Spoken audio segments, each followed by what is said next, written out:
नमस्कार आप सभी का। आज हम लोग बात करेंगे भारत के इतिहास पर। यह वीडियो 67 बीपीएससी प्रीलिम्स के लिए बनाई गई है। हमने अपने पहले वीडियो में यह बात किया था कि आपको 30 अप्रैल को होने जा रही प्रीलिम्स बीपीएससी के सिलेबस के अकॉर्डिंग 7 विषय से सवाल आते हैं, 5 स्टैटिक है, 2 डायनामिक है। इसको डिटेल में लेकर के हमने एक वीडियो बनाया था, आप इसको देख सकते हैं। फिर हमने कहा था कि 3 महीना हमारे पास है, कैसे इस 80 दिन में जो 30 अप्रैल को परीक्षा होने वाली है कि हम अधिक से अधिक सवालों को कर सके, और 66 का कट ऑफ 108 था, तो कैसे हमारा टारगेट 110 हो कि हम प्रीलिम्स को आसानी से क्वालिफाई कर सके। फिर हमने कहा था कि आपके 3 गोल्डन विषय हैं, आपको इतिहास, विज्ञान और करंट अफेयर्स, जिससे आपको 85 से 95 सवाल का रेशियो है, तो आप यहां पर कितनी ज्यादा एक्यूरेसी लेकर के आएंगे। तो आज बात करेंगे इतिहास पर। तो बीपीएससी में प्रीलिम्स में सवाल आएंगे, मेंस में सवाल आएंगे। मेंस में आपको 3 सवाल जीएस के पेपर 1 में होंगे, तो आपको एग्जाम निकालने के लिए भी विषय पढ़ना है, और साथ साथ आपको यह विषय इसलिए भी पढ़ना है कि आपको यह पता चलेगा कि भारत कैसे बना, जिस भारत में आप जन्म लिए, जो भारत आपकी जन्मभूमि के साथ साथ कर्मभूमि भी है, तो यह भारत के इतिहास को आपको पता चलेगा। आपको यह पता चलेगा कि कैसे आपके पूर्वज ने भारत का निर्माण किया, एक समृद्ध भारत का निर्माण किया। भारत सभ्यता और संस्कृति को जन्म देता है, सनातन संस्कृति और हड़प्पा सभ्यता के तत्व भारत में दिखते हैं, और जो आज भी हमें गौरव का एहसास कराते हैं। आप इतिहास में यह जानिएगा कि कैसे हमारे पूर्वजों ने स्थापत्य और वास्तुकला की नींव रखी, चित्रकला की नींव रखी, संगीत और साहित्य की स्थापना की। आपको ये सारे आयाम इतिहास में जानने को मिलेंगे। तो इतिहास को जानना 2 उद्देश्य है। एक, गर्व महसूस करना कि आप भारत जैसे देश में जन्म लिए, और सबसे महत्वपूर्ण कारण यह भी है कि आपको बीपीएससी की परीक्षा क्वालिफाई करनी है। तो हम बात करेंगे इतिहास पर। तो आपको सबसे पहले क्या पता होना चाहिए? आपको यह पता होना चाहिए कहां से सवाल आएंगे। लेकिन सवाल कहां से आएंगे उससे पहले भी पता हो कि इतिहास का टाइमलाइन क्या है, उस टाइमलाइन में क्या क्या घटनाएं हुई। फिर आपको यह पता होना चाहिए कि कौन सा टाइमलाइन आपसे पूछेगा और कौन सा नहीं पूछेगा। तो पहले उस टाइमलाइन को समझे। तो पहले इस वीडियो में 10 मिनट उसी टाइमलाइन पर चर्चा की जाएगी, और आज का टाइमलाइन है प्राचीन भारत। फिर उसके बाद हर टाइमलाइन पर आपके सामने छोटे छोटे वीडियोस आएंगे, जब आपके पास कंटेंट होगा, और कंटेंट को एक कॉन्सेप्ट में पिरोया गया है ताकि आप इतिहास को समझे, उसके बाद याद करें। होता क्या है, हम इतिहास याद नहीं करते हैं, रटते हैं, और रटने से चीजें याद नहीं रहती है, और एग्जामिनेशन हॉल में कंफ्यूजन ज्यादा रहता है। अगर हम समझ जाए फिर याद कर ले, चीजें कितनी आसान हो जाएगी। तो हम लोग बात करेंगे पहले टाइमलाइन की। जब हम इतिहास के टाइमलाइन की बात करते हैं, तो आपको यह पता होना चाहिए कि इतिहास को 3 कालखंडों में बांटा गया है। पहला है प्राचीन भारत, 800 एडी तक आप प्राचीन भारत पढ़ते हैं। 800 एडी के बाद मध्यकाल आता है, 1700 एडी तक आप मध्यकाल पढ़ते हैं, और 1700 एडी से 1947 तक आप आधुनिक भारत का इतिहास पढ़ते हैं। प्राचीन काल में आप यह पढ़ते हैं कि भारत कैसे बना, भारत में सभ्यता और संस्कृति कैसे बनी। मध्यकाल में आप यह पढ़ते हैं कि कैसे बाहर के लोग आए, पहले उसने भारत की सभ्यता और संस्कृति पर प्रहार करना चालू किया, फिर भारत ने इस्लाम का भारतीकरण कर दिया, और भारत में एक अस्थायी इस्लामिक राजवंश का निर्माण हुआ, जिसने भारत की सभ्यता और संस्कृति में नए नए तत्व जोड़े। फिर आप पढ़ते हैं कि कैसे यूरोपीय लोग भारत में आए, उसमें अंग्रेजों ने भारत को गुलाम किया, गुलामी भी की, भारत का उत्खनन भी किया, भारत का एकीकरण भी किया। तो अंग्रेज शोषक तो थे ही, साथ साथ इसने भारत का निर्माण भी किया, भारत का एकीकरण भी किया, और एक साझी चेतना का जन्म दिया, एक कलेक्टिव कॉन्शियसनेस का जन्म दिया, जिसे आप राष्ट्रवाद कहते हैं। और इस राष्ट्रवाद की प्रतिक्रिया को आप जानते हैं कि कैसे भारत को आजादी मिली और कैसे भारत ने आजादी की लड़ाई लड़ी। तो ये 3 कालक्रम है, प्राचीन काल, मध्यकाल और आधुनिक काल।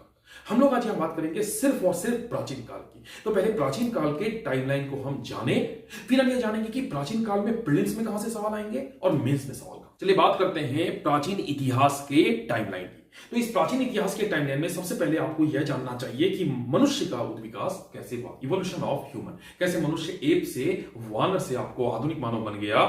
श्रेय दिया जाना चाहिए चार्ल्स डार्विन को, जिन्होंने अपनी पुस्तक on the origin of species में मानव के विकास के इतिहास को हमें समझाया।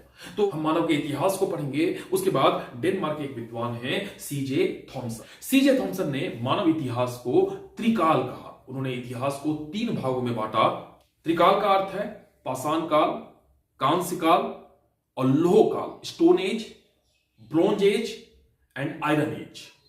तो इतिहास के टाइमलाइन की पहली कड़ियां यहीं से जुड़ती है कि त्रिकाल, स्टोन एज, ब्रोंज एज और आयरन एज। स्टोन एज में पाषाण काल में आप ये जानिएगा कि कैसे मनुष्य पत्थरों के औजारों का आविष्कार किया और पत्थर के औजारों के आविष्कार के द्वारा उसने अपने जीवन को जीने का प्रयास किया। सबसे पहले आप ये देखिएगा कि कैसे पाषाण काल को 3 भागों में बांटा जाता है।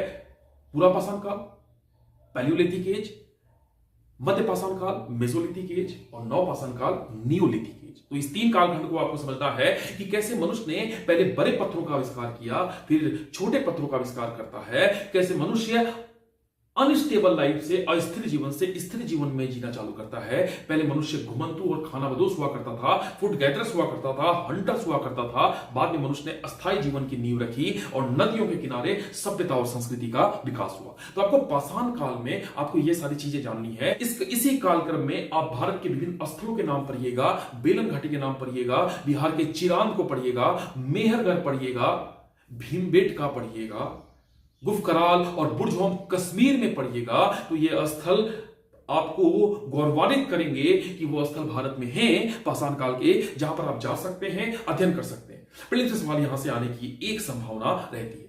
इसके बाद भारत में ताम्रयुगीन संस्कृति का विकास हुआ। तांबे के औजारों का लोग प्रयोग करने लग गए और इस कारण इस संस्कृति को नाम दे दिया गया ताम्रयुगीन। आप पढ़िएगा कैसे गणेश्वर में, कैसे आपको जौरवे में, कैसे आहार में इस संस्कृति का विकास हुआ और ये संस्कृतियां भारत में सभ्यता का नींव रखती है। और इसके बाद इतिहास के कालक्रम में अगला क्रम होता है हड़प्पा सभ्यता का विकास। हड़प्पा सभ्यता एक विशाल साम्राज्य, एक समृद्ध साम्राज्य। जब आप उसको पढ़ते हैं आपको ये गर्व महसूस होता है कि कैसे आज से 5000 साल पहले मनुष्य ने एक समृद्ध जीवन की नींव रख दी, एक स्थिर जीवन की नींव रख दी। हड़प्पा सभ्यता में आप पढ़िएगा कि कैसे यह सभ्यता उस समय की एक महान सभ्यता थी और आज भी उस सभ्यता को पढ़ करके गर्व एहसास होता है कि भारत के पूर्वज, सिंधु घाटी के पूर्वज, सरस्वती घाटी के पूर्वज ने उस चीजों को निर्मित कर दिया जो हमें सोचने पर मजबूर करती है। हड़प्पा सभ्यता हमेशा से क्वेश्चंस इंपॉर्टेंट है, हमेशा से आते हैं, क्योंकि यह भारत की एक महत्वपूर्ण सभ्यता थी और भारत के निर्माण की भी शुरुआत हड़प्पा सभ्यता से मानी जाती है। तो हड़प्पा सभ्यता के विभिन्न आयामों को आपको पढ़ना होगा कि वहां का आर्थिक जीवन कैसा था, सोशल लाइफ कैसा था, पॉलिटिकल सिस्टम कैसा था, आर्ट एंड कल्चर कैसा था और कौन कौन से महत्वपूर्ण नगर थे, उनकी मौलिक विशेषताएं क्या थी। हड़प्पा, मोहनजोदड़ो, कालीबंगा, राखीगढ़ी, बनावली, लोथल जैसे शहरों के बारे में आपको पता होना चाहिए और इसके बारे में डिटेल से हम चर्चा करेंगे। उसके बाद आप पढ़िएगा कि भारत में वैदिक संस्कृति, सनातन संस्कृति की नींव पड़ी और वैदिक साहित्य वो साक्ष्य हैं जो हमें यह बताते हैं। वैदिक काल में आपको यह पता होना चाहिए कि उस समय का वही सामाजिक जीवन, आर्थिक जीवन कैसे था, लोग कहां रहते थे, लोग कैसे ग्रामीण जीवन करते थे, पशुपालन का महत्व था, गाय का बड़ा महत्व था, वैदिक रिचुअल्स का विकास हो गया और साथ साथ धर्म और दर्शन के विकास में भी वैदिक काल का एक अभूतपूर्व योगदान है। तो आप पढ़िएगा कि वैदिक काल उन 4 वेदों के बारे में और उस समय की जीवन प्रणाली के बारे में, हड़प्पा सभ्यता की नींव और वैदिक संस्कृति के मूल्य बाद के भारत के इतिहास को दिशा और दशा देती चली गई और कैसे भारत में एक समृद्ध राजवंश का निर्माण हुआ। अब इतिहास की टाइमलाइन की कड़ियां आगे आपके जुड़ती है। देखिए, अंग्रेज जब भारत में आए तो उन्होंने कहा कि भारत में वैदिक संस्कृति के उदय में आर्यों का योगदान था। और आर्य कौन थे? आर्य भारतीय नहीं थे, वो मध्य एशिया से बाहर से आए थे। लेकिन ऐसा नहीं था, क्योंकि अंग्रेज ने यह थ्योरी इसलिए करी कि भारत को मेंटली स्लेव बनाया जाए, भारत को पिछड़ा बताया जाए और यह इतिहास के साथ छेड़छाड़ कर दी गई और हमारे इतिहास में ही एक स्याह पक्ष, एक ब्लैक डॉट शामिल हो गया जो वास्तविकता को हमें नहीं दिखाता है। लेकिन अब चर्चा चालू हो चुकी है कि हड़प्पा सभ्यता का विस्तार ही बाद में वैदिक संस्कृति के रूप में हुआ। आर्य बाहर के नहीं थे, आर्य भारतीय ही थे। वैदिक संस्कृति के बाद अगला टाइमलाइन होता है 6ठी शताब्दी का काल और ये 6ठी शताब्दी का काल भी आपके लिए बहुत इंपॉर्टेंट है। प्राचीन भारत के 4थी टाइमलाइन की कड़ी जुड़ती है कि भारत में 16 महाजनपद का उदय। आप इस काल में पढ़िएगा अंग, मगध, अवंती, गांधार, कंबोज, काशी, मत्स्य जैसे महाजनपद और उस 16 महाजनपद में कैसे मगध का उत्कर्ष हुआ और मगध एक साम्राज्य की नींव रखता है और बिहार से भारत के साम्राज्य की नींव खड़ी होती है। तो आप ये पढ़िएगा कि इस काल में 6ठी शताब्दी के बाद मगध साम्राज्य का उत्कर्ष होता है। साथ साथ भारत में धार्मिक सामाजिक सुधार आंदोलन होते हैं, क्योंकि सनातन परंपरा के उन रूढ़ियों के खिलाफ बुद्ध और महावीर स्वामी जैसे संप्रदायों का उदय होता है और बाद में ये हमारे लिए धर्म बन जाते हैं और पूरे एशिया को प्रज्वलित करते हैं। इसलिए बुद्ध को एशिया का प्रकाश स्तंभ कहा गया। बुद्ध और जैन हमारे लिए बहुत इंपॉर्टेंट है। सवाल यहां से आते हैं। मगध भी हमारे लिए बहुत इंपॉर्टेंट है। इसके बाद आप इसी कालखंड में आप पढ़िएगा कि बाहर से कुछ आक्रमण होते हैं ईरानी के द्वारा और मकदूनियाई शासक सिकंदर के द्वारा। सिकंदर की लालसा कि पूरा विश्व साम्राज्य स्थापित करना है, विश्व विजेता बनना है। मगध ने उसको रोका, मगध ने उसको भारत पर नियंत्रण स्थापित करने से रोका। आपने सुना होगा पोरस का नाम, महान व्यक्ति, लेकिन इतिहास में उसको भी जगह नहीं दी गई है। ठीक है, तो हम लोग यहां बात करेंगे 6ठी शताब्दी में 16 महाजनपद का उदय, मगध साम्राज्य का उत्कर्ष, बुद्ध और जैन संप्रदायों का उदय और बाह्य आक्रमण। इसके बाद भारत में मौर्य साम्राज्य की नींव पड़ती है, बहुत इंपॉर्टेंट है। मौर्य साम्राज्य, अशोक का नाम सुना होगा, चंद्रगुप्त मौर्य का नाम सुना होगा। इस काल में स्थापत्य कला में भी नई नींव होती है, कला संस्कृति में नए तत्व जुड़ते हैं, न्यू एलिमेंट्स जुड़ते हैं और भारत की समृद्ध संस्कृति और सभ्यता का निर्माण होता है। और मौर्य साम्राज्य ने अखंड भारत चक्रवर्ती सम्राट की संकल्पना को क्या किया, पूरा किया। तो ये आपके लिए बहुत इंपॉर्टेंट है, मौर्य भी, यहां से भी सवाल आते हैं। इसके बाद आप ये पढ़िएगा कि मौर्य साम्राज्य के बाद कैसे बाहर से लोग आए, कैसे शक आए, कुषाण आए, पहलव आए, पार्थिव आए भारत में और वो भारतीय बन गए। यह भारत की सभ्यता और संस्कृति की ताकत थी कि बाहर के लोगों को भी हमने जगह दी। अतिथि देवो भव की परंपरा प्राचीन काल में हमारे यहां से थी।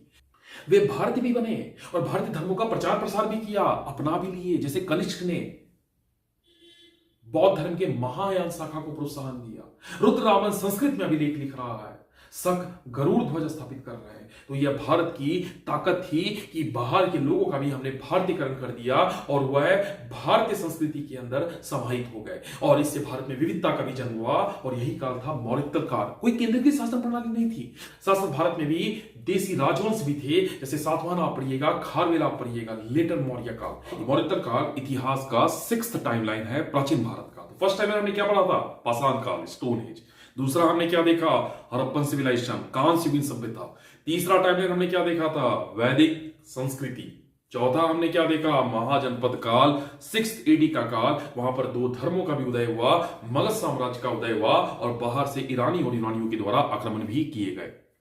पांचवा हमने क्या देखा, 5th टाइमलाइन है मौर्य साम्राज्य और 6th टाइमलाइन में हमने देखा लेटर मौर्य काल। बाहर से लोग भी आए और भारतीय बन गए। भारत में डाइवर्सिटी लाने में उन लोगों का बहुत बड़ा योगदान है, वह इतिहास भी आपको पता होना चाहिए। इतिहास का नेक्स्ट टाइमलाइन 7th टाइमलाइन हमारा गुप्त काल जुड़ता है। फिर से भारत में सेंट्रलाइज शासन प्रणाली की स्थापना होती है। आप समुद्रगुप्त के बारे में पढ़िएगा, आप चंद्रगुप्त द्वितीय के बारे में पढ़िएगा, आप कालिदास के बारे में पढ़िएगा और आप यह देखिएगा क्यों गुप्त काल को क्लासिकल एज कहा जाता है, क्यों साहित्य के क्षेत्र में गुप्त काल में इतना विकास हुआ, मंदिरों का निर्माण गुप्त काल में हुआ, साथ साथ नृत्य कला और चित्रकला में भी नए नए तत्व जुड़े। अजंता एलोरा में भी कहानी यहीं से शुरू होती है। तो गुप्त काल आपके लिए इंपॉर्टेंट है, किस राजाओं ने क्या किया और किनका क्या क्या योगदान है, यहां से सवाल पूछे जाते हैं। इसके बाद आपके प्राचीन भारत का next timeline 8th timeline letter गुप्त काल आता है, गुप्तोत्तर काल आता है, फिर विकेंद्रीकृत शासन प्रणाली। भारत में एक सत्ता नहीं है, उसमें सबसे महत्वपूर्ण है हर्षवर्धन, उसके बारे में आपको पता होना चाहिए। तो ये इतिहास के 8 टाइमलाइन है प्राचीन भारत के। इस 8 टाइमलाइन में कुछ चीजें और भी जुड़ेगी।